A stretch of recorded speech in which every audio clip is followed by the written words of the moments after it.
Beyond Beauty. So gusto ko ipakita yung ako. Sino ba ako? Si Ann Patricia kapag nasa bahay lang, pupunta sa mall, pupunta sa ganito, and doing her business. So yun yung gusto ko ipakita.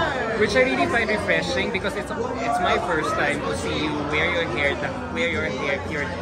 in straight mode talaga. First time ka na, naka-curls di ba? Or naka-updo. So, panibago sa mata. Pero ito talaga ako, my daily life. Tapos yung color mo sa gown, I assume your favorite color is teal? Not really, but because me and Sir Tay and then we talked about that beg. So, I want something fresh, I want something, you know. Kasi sabi niya sa akin, parang, nung time ko ng MIQTH, parang naghingi siya ng sign. If there is one queen who will wear teal blue on that night, parang feeling niya yun yung mananalo. And as you know that every girl is wearing white on their national costume at that time, and I'm the only one who wore teal blue. So yun, parang sabi na, there's something with teal blue, refreshing, and then of malamig course, sa mata. Yeah, so, nag-collaborate kami, and sabi ko, I want something na fresh, light, and then because Ann Patricia, alam naman natin, kapag si Ann Patricia laging may flowy flow.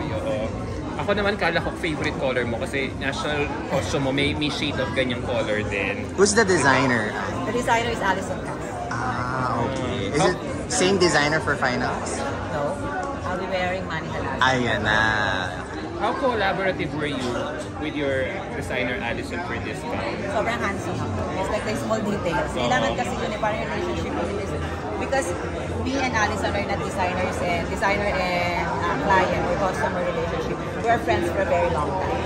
So, sobrang kampante kami magbaguhan ng mga ideas that what I want to adjust, ganyan, ano ilalagay. At syempre, respeto ko sa kanya designer kung ano yung makakabuti on my body type. Let's talk about your speech naman. It was really heartfelt. Yeah, parang binigyan nila kayo ng free hand to talk about anything about your advocacy, about anything you would like to talk during that particular segment of the competition.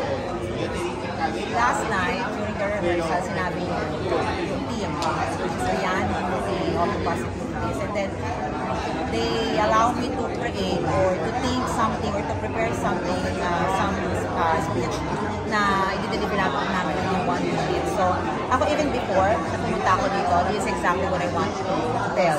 Especially the thing is Beyond Beauty. So, tama nga naman parang all of us, even me of course, sometimes we are being always after sa superficial things which is sa physical beauty, like how perfect the nose of someone, how fair the skin, or how thin the body is. But we tend to forget the things that really matters, which is your inner self, na pag mas nakilala mo yung tao, regardless kung ano man yung itsura niya, he or she will become more beautiful because she is kind and humble.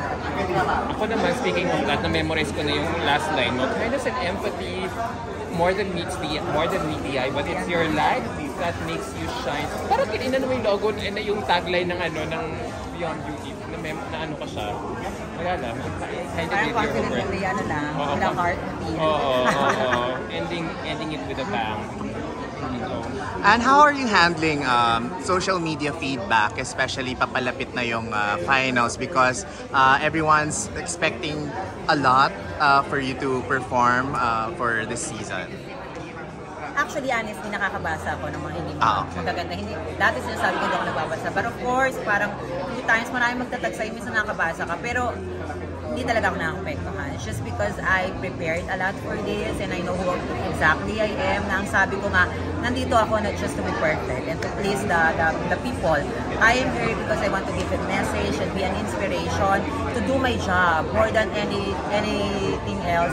I think that I feel obliged to be here to do my responsibility and my job. So, yung mga boys kasi dyan, mga noise, kung pakikinggan mo yan, parang malilito ka lang dyan eh. So, just focus on the things that really matters. I am here because I have Fuchsia. Did you know that Fuchsia is sitting down as one of the judges? I don't know exactly na parang meron, pero meron na akong konting idea kasi from the past years, yung mga past wins lagi silang nakaupo as judges. Did you have any conversation with her? Little conversation, like, hi, hello, galingan mo, ganyan, good luck. But of course, syempre, I know naman na even na hindi kayo masyado nakakapag-usap dahil sa sobrang busy ng schedule namin dito sa MIQ. 2025 because I know that I really feel that she supported me. She's very fair. I know that mag-after siya sa performance ko, not just because she is my kababae. Did you expect to win the Inspiring Beauty Award? Not really, but I want. I really want. Out of all the special awards, so Yeah, gusto ko talaga, sabi ko ano tinignan ko yung mga special awards of one series, parang ano yung pinaka-gusto ko doon. Sabi ko sa team ko, yung Inspiring Beauty.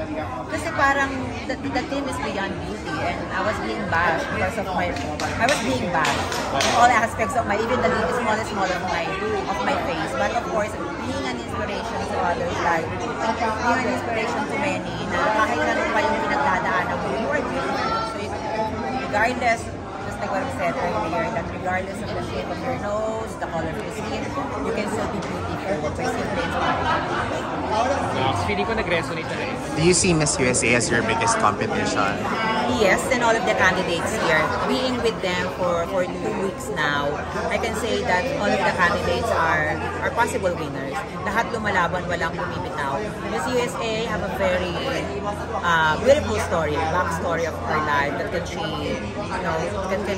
send to the world. But of course, each and every one naman dito nandito sila for their representation at the story ng buhay nila. She's a very good girl, and yes, a big competition. But just like what I've said, the only competition that we have is ourselves.